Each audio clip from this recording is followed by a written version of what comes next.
वसुदेवसुतं देवं कंसचाणूरमर्दन देवकी परमानन्दं कृष्णं वन्दे जगद्गुरु श्रीकृष्णं वन्दे जगद्गुरु।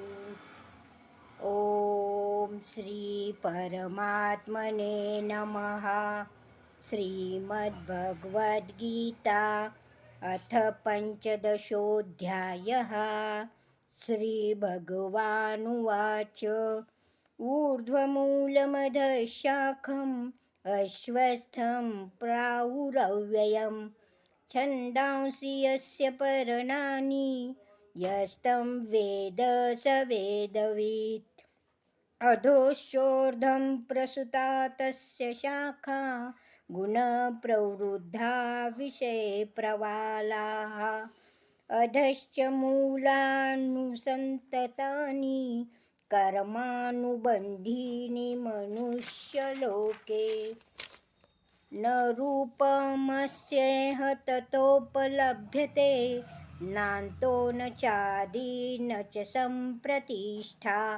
अश्वस्थमेनं सुविरूढमूलम् असङ्गशस्त्रेण दृढेन छित्त्वा ततः पदतत्मार्गितव्ये यस्मिन् गता न निवर्तन्ति भूयः।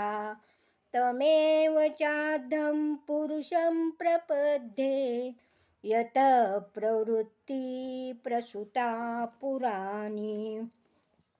निर्मानमोहाजितशङ्कदोषा अध्यात्मनित्या विनिवृत्तकामा। द्वन्द्वैर्मुक्ता सुखदुःखसंज्ञैर्गच्छन्ति मूढा पदमव्ययं तत्। न तद्भासयते सूर्या न शशाङ्को न पावकाः यद्गत्वा न निवर्तन्ते तद्धाम परमं मम। ममैवांशो जीवलोके जीवभूतः सनातनः। मनःषष्ठानि इन्द्रियाणि प्रकृतिस्थानि कर्षति।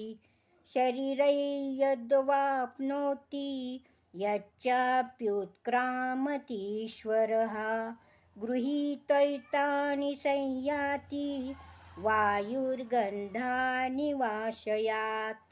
श्रोत्रं च चक्षुः च स्पर्शनं च रसनं घ्राणमेव च अधिष्ठाय मनश्चायं विषयानुपसेवते। उत्क्रामन्तस्थितं वापि भुजानं वा गुणान्वितं विमूढानानुपश्यन्ति पश्यन्ति ज्ञानचक्षुषः। यतन्तो योगिनश्चैनं पश्यन्यज्ञात्मव्यवस्थितं यतन्तोऽप्यकृतात्मानो नैनं पश्यन्त्यचेतसः। यदादित्यगतं तेजो जगद्भासयतेऽखिलं यच्चन्द्रामसि यच्चोऽग्निः तत्तेजो विधिमामकम्। गामाविश्वच भूतानि धारयाम्यहमोजसा पुष्णामि चौषधी सर्वा सोमो भूत्वा रसात्मकः।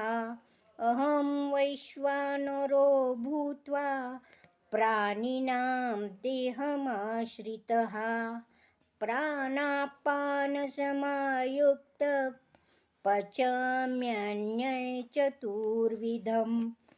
सर्वस्वचाहं हृदि सन्निविष्टो मत्स्मृतिज्ञानमपोहनं च वेदैश्च सर्वैरहमेव वेद्यो वेदान्तकृद्वेदविदेव चाहं द्वाविमो पुरुषो लोके क्षरश्चाक्षर एव च क्षरः सर्वाणि भूतानि कूटस्थोऽक्षर उच्यते उत्तमः पुरुषस्तौन्यः परमात्मेत्युदाहृतः यो लोकोत्रयमाविश्य बिभर्तव्यय ईश्वर यस्मात्तक्षरमतीतोऽहम् अक्षरादपि चोत्तमः अतोऽस्मि लोके वेदे च प्रथितः पुरुषोत्तमः यो मामेव सम्मूढो जानाति पुरुषोत्तमं स सर्वविभज्याति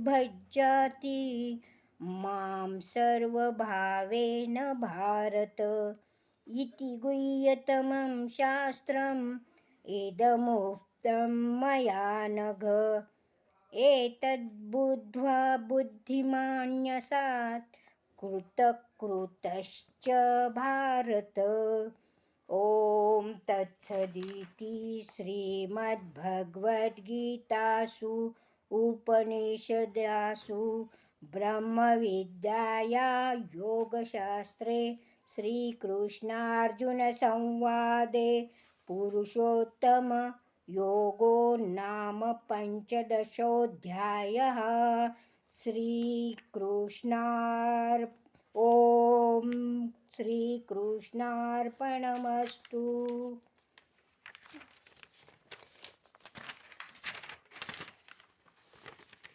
योगेशं सच्चिदानन्दं वासुदेवव्रजप्रियं धर्मसंस्थापकं वीरं कृष्णं वन्दे जगद्गुरु श्रीकृष्णं वन्दे जगद्गुरु।